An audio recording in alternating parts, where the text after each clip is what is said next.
Thank you very much. Thank you, everybody. Great honor to be here. We worked long and hard. Please sit down. We've worked long and hard to get this done. They said it couldn't be done, and we got it done. One of the largest infrastructure projects in the history of our country.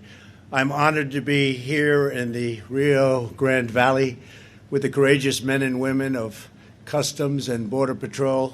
These people are incredible. They're really incredible. I've gotten to know you very well over the last 4 years.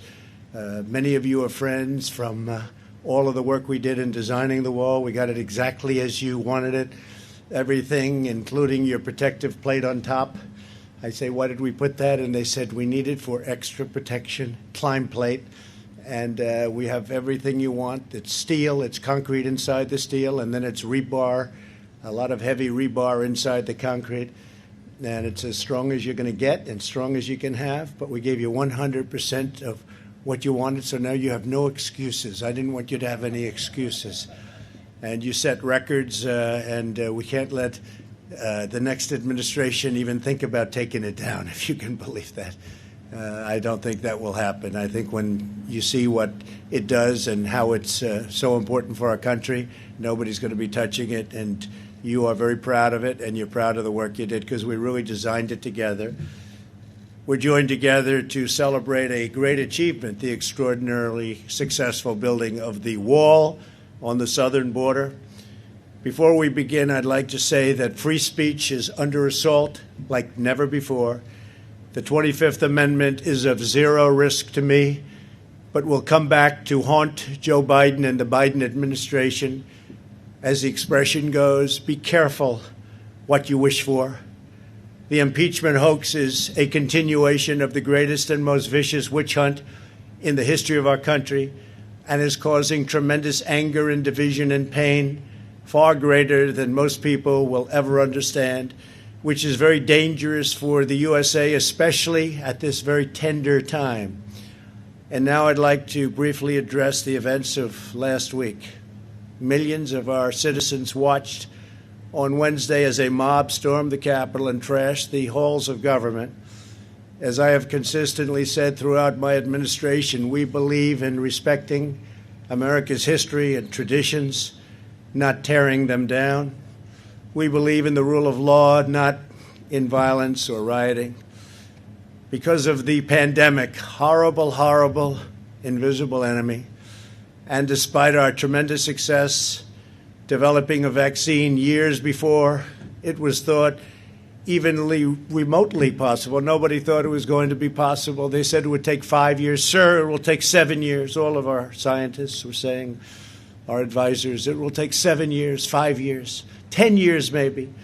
Well, we did it just like I said we would, and we had it out years and years before they thought it was possible. And we're now delivering it to states, including your state, where your governor and government are doing a terrific job in getting it administered in Texas. And Florida's doing great. Some of them are doing great. Some aren't doing as well. But they have all they can handle, and we get it to them as fast as they need it, and even faster. But they're calling it a medical miracle, and this has been a difficult year and a very difficult election. The pandemic has made it a very, very difficult year for our country and virtually every country all over the world. Now is the time for our nation to heal, and it's time for peace and for calm, respect for law enforcement and the great people within law enforcement, so many are here, is the foundation of the MAGA agenda. And we're a nation of law, and we're a nation of order. That is why we're here today to talk about what we must do to uphold the rule of law in America and how we must continue to support our law enforcement heroes, which is exactly what you are. Do you feel like a hero? Yeah, I think you do, right? You do, and you are. I want to thank Customs and Border Patrol Commissioner Mark Morgan, who's been incredible. Where's Mark? Mark, stand up, Mark. Great job. Fantastic. Chief Patrol Agent Brian Hastings. Brian, thank you very much. Great job. He's so happy with it. He said, sir, this really works. and most importantly, the brave law enforcement officers who risk their lives every day to protect our families and our country. I also want to thank a tremendous gentleman, a friend of mine, Tom Holman.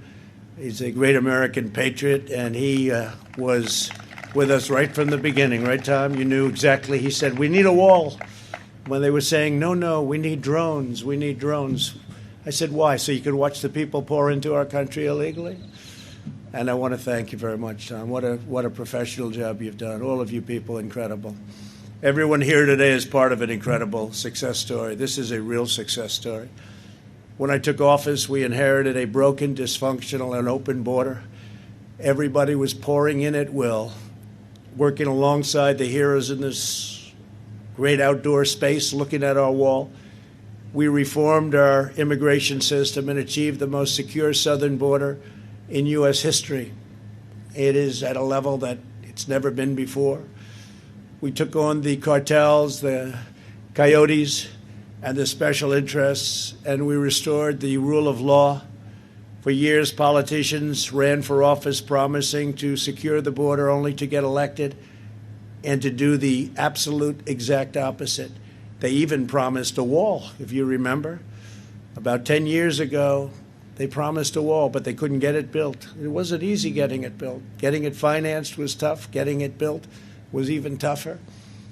All the different chains of title and all the different things we had to go through. Very, very complex and very difficult, but we got it done. But they had it years ago. You remember that better than anybody, right? And they never got it done. They never, ever completed the task. And then ultimately the money was sent back to the federal government. Spent, but no wall was built.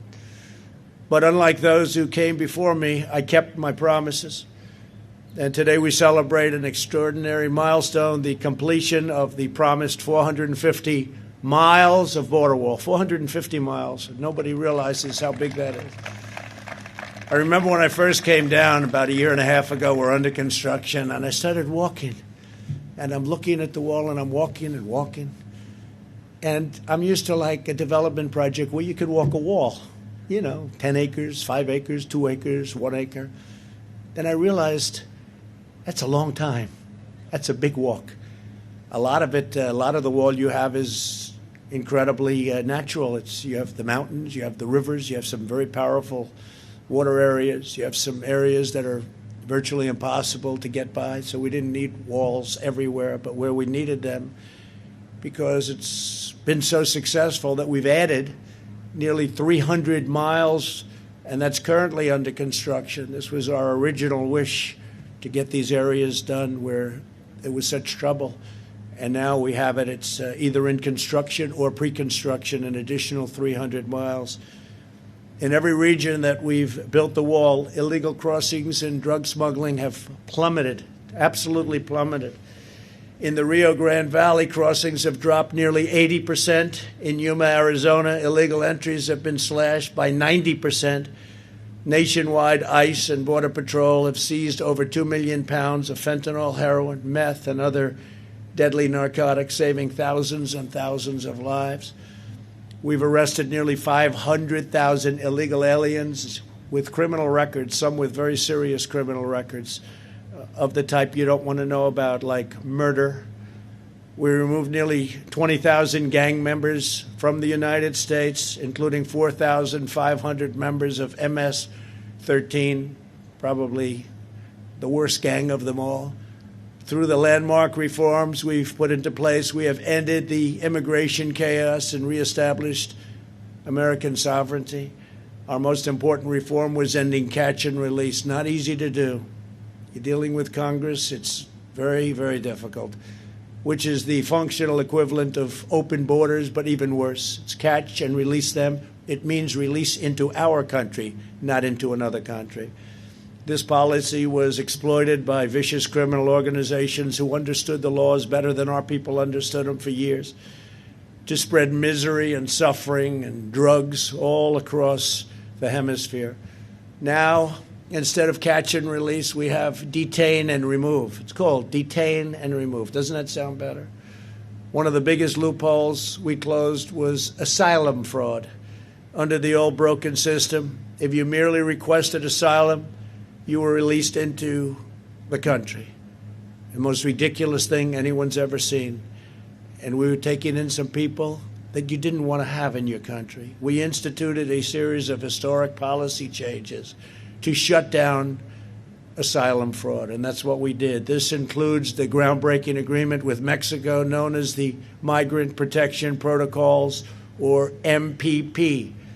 Under this agreement, if an illegal alien requests asylum, they have to wait in Mexico until their case is heard. They used to wait here, and when they were waiting, they would say bye-bye, and they'd disappear somewhere into our country and essentially would never find them again, would never see them again. This one measure alone ended a humanitarian crisis and saved countless lives, and especially, I have to say, lives from crime. I want to thank the great president of Mexico. He is a great gentleman, a friend of mine, and President Obrador.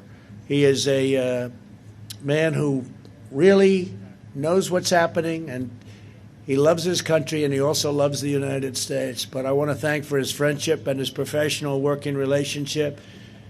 We actually had 27,000 Mexican soldiers guarding our borders over the last 2 years. Nobody thought that was possible.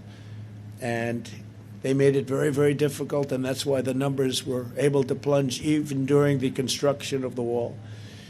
And by the way, one of the big elements of the wall that make it so successful is we can have far fewer people working now. They can be working on other things related to crime and drug prevention and a lot of other elements they're working on, because we save massive numbers of people.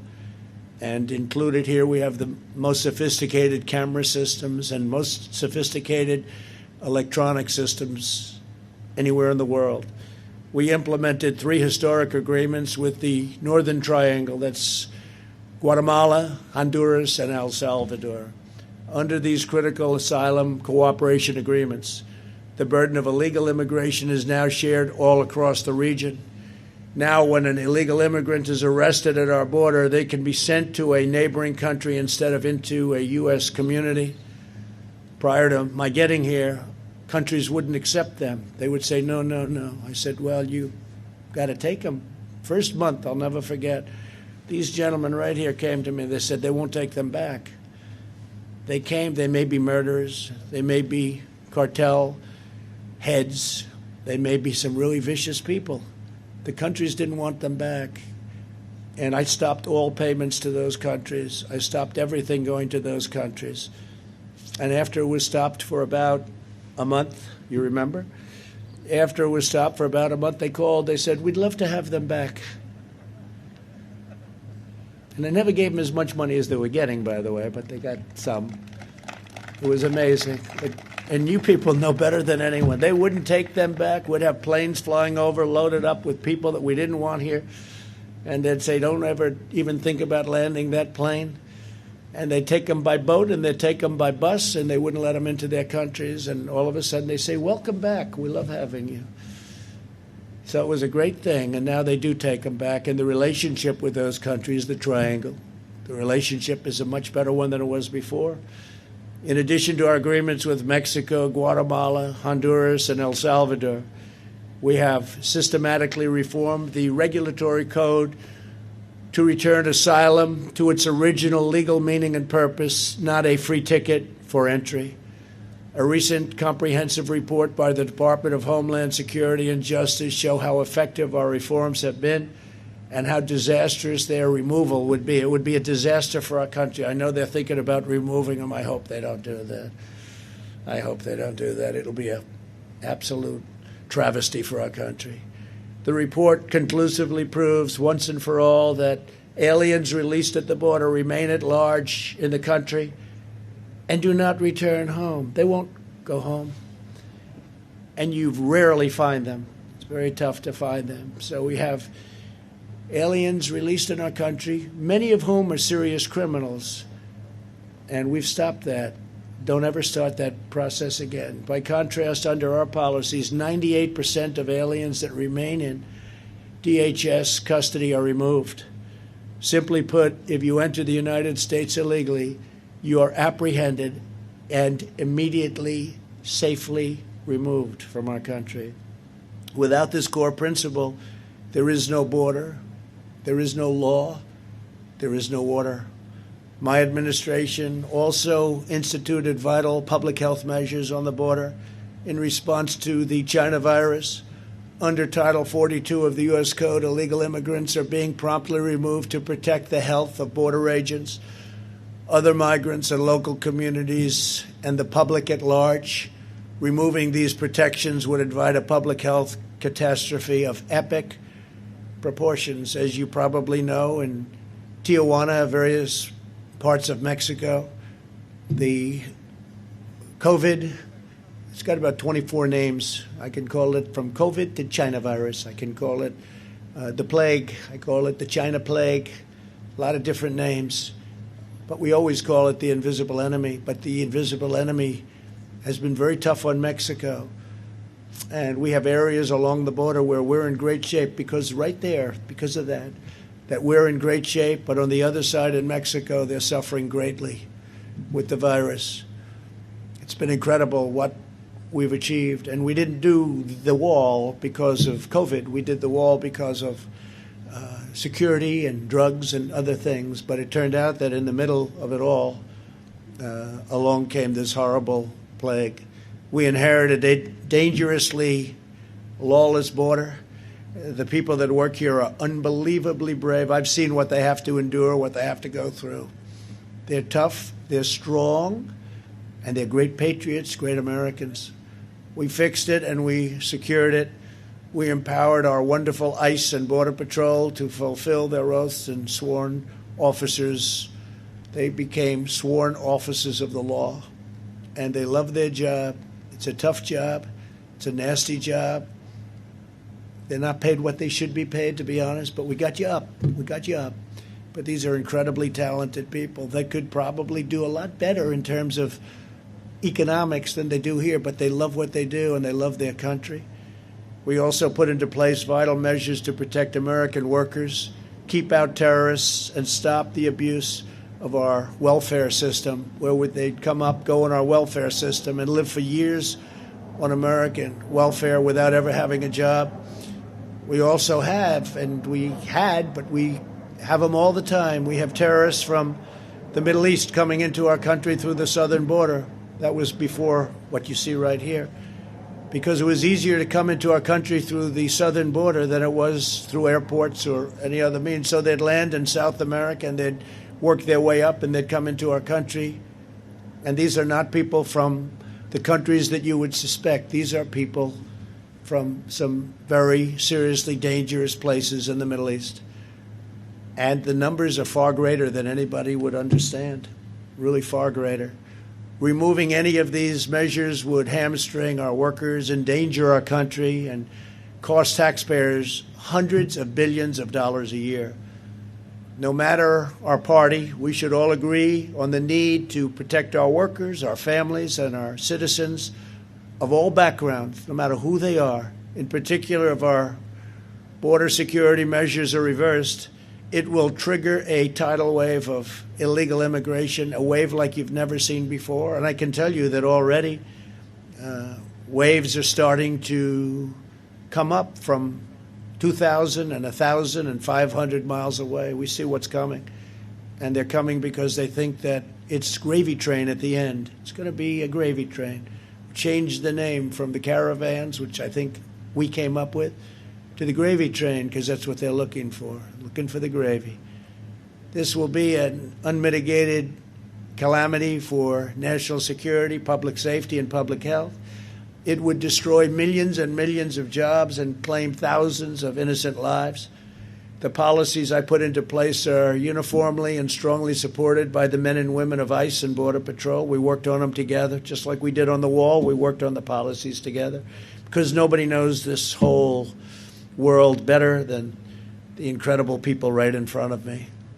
To terminate those policies is knowingly to put America in really serious danger and to override the great career experts that have worked so hard, those from DHS.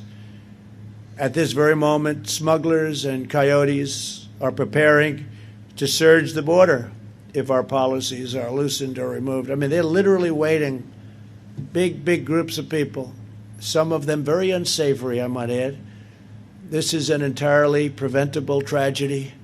It's waiting to happen. The safety of our nation must come before politics. We have many disagreements in the country, but we should all agree the urgent need to secure our borders, protect our homeland, and allow law enforcement to fulfill its mission without political interference. ICE and Border Patrol agents swore a sacred oath to uphold the law, and no political appointee should ever order them to violate that oath. These are real experts. They really get it. And I'll tell you who else gets it. The Hispanic population of our country gets it. Because not only did I win Texas in historic numbers, but I won border towns, which are largely Hispanic. And people were amazed to see that. And the numbers, they say, were Governor of Texas called. Greg, great guy, great governor, called. He said, you had numbers that nobody's had since Reconstruction. Reconstruction means Civil War, and largely Hispanic. They understand it better than anybody, and they want law enforcement to help them live safe lives. The laws that Congress passed must be upheld. To the men and women of ICE, Customs, and Border Protection, and all across DHS, law enforcement in general, you have earned the everlasting gratitude of our nation. You have no idea how much our nation loves you and respects you. I don't think you do have an idea, but it's true. I only hope and pray that your voice will be heard, honored, heeded, and respected long into the future. God bless you, God bless law enforcement, and God bless America. Thank you very much. Thank you.